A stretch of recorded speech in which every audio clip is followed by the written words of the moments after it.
After publishing my top 5 historical films of 2024, I felt a sense of guilt creeping up. You fucking remembering your fucking lines? I practiced them and now I don't look like I goddamn practiced them. I felt like I totally skipped on a one that should have deserved my attention, on a one that could have reunited me with Homer's Odyssey yet once again. Turns out it was my intuition telling me, hey, don't go in there, and I should have listened. On paper, the return looks fairly promising. Ralph Fiennes' reunion with Juliette Binoche, well, potential to strike many emotional chords in those who love the English patience. One of the writers has Master and Commander credit behind his belt, and of course, at its core, the film has one of most oldest and renowned pieces of literature in history. So what possibly could go wrong? For starters, the return borrows only the final part of the Odyssey, which is well needed but probably not the most exciting one. Well, I got an impression personally that creators thought that if they stick to the canon with very minimal changes, everything else will just take care of itself. It's about to get pretty heated in here, so I will give you a film description in one sentence and a blue pill, choose you to take it. Remember, all I'm offering is the truth, nothing more. The Return is a choppy, artsy, slow burner with a film noir vibes that takes itself way too seriously for the level of production it delivers. Well, if you're still here, let's break it down. Odysseus returns home after presumed being dead, where obnoxious suitors eating away his riches. Where the food comes from, it's hard to tell because Ithaca looks like one sad and poor island, and everyone except suitors look like they want to just bolt out of there but can't for whatever reason, and that puts the film into the classic trapped thriller category. What are you doing here? Where have you been? From the very first images and sounds, I thought to myself, woo, okay.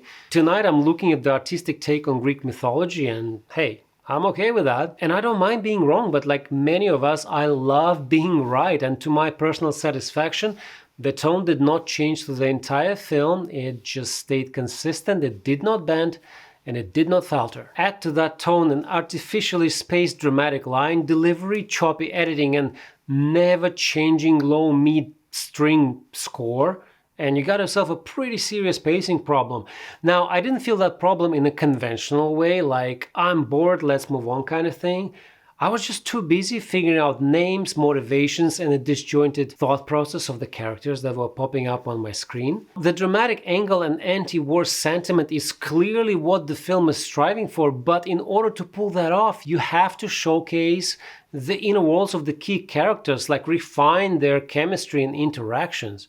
The only inner world that was successfully created, in my opinion, was Odysseus's. And thank all the Greek gods for that. 99% of the credit goes to Ralph Fiennes, by the way. No Fiennes, no film. Without a single flashback on Trojan War or a perilous journey back home, he was able to bring us Odysseus that is beaten up by what he has seen or endured. The Odysseus that deals with true guilt of not bringing a single father, husband, or a son back home. Juliette Binoche tries to match his performance, and she does find her Penelope when they're in the scenes together, but other than that, the only chemistry she gets to explore is with the loom. The loom that drove me and probably her nuts by the end of the film. I'd be frustrated too if I was stuck with a bunch of husbands wannabe that resemble irritating teenagers with peaking levels of testosterone during their school lunch break. And one of them constantly shouting me like a hyena. There's no humor, there is no chemistry in the interactions, only pure annoyance. Bunch of small children that stand absolutely no chance against Papa Odysseus. And they're not alone in this. You would expect Odysseus' son would do something smart, but he kind of joins them with his sporadic thought process, and together they create this lovely atmosphere of utter doom, despair, and chaos. There is bullying, there is running, chasing, stopping, talking, more bullying, killing for no apparent reason. It's truly a mad, mad island of Dr. Odysseus. Careful now. There's no talk of killing here. Fucking place. I can't stress enough that this is purely my perception of the film. Clearly, there are people who enjoyed it way more than me. Not like Rotten Tomatoes has too much of a credibility these days, but take it or leave it, the ratings there are pretty high. If you're one of those people, please don't show your disagreement with me just by clicking a dislike button, but leave a comment for me and the world to know where is the brilliance, and let's all root together for a future Christopher Nolan's take on the Odyssey. I think it's gonna be something. Thank you so much for watching. I'll see you in the next one.